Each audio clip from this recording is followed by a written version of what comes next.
Осы біз жалдаған үйдегі лифт. Қазір көрсетеміз сіздерге. Осындай бірінші сыртында темір есігі бар.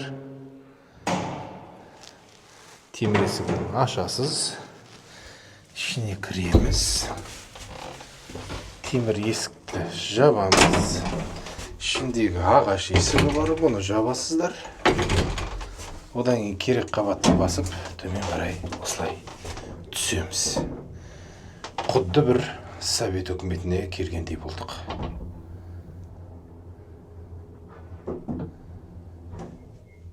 Бірінші қабатқа келдік. Есігімізді ашамыз, ағаш есікті.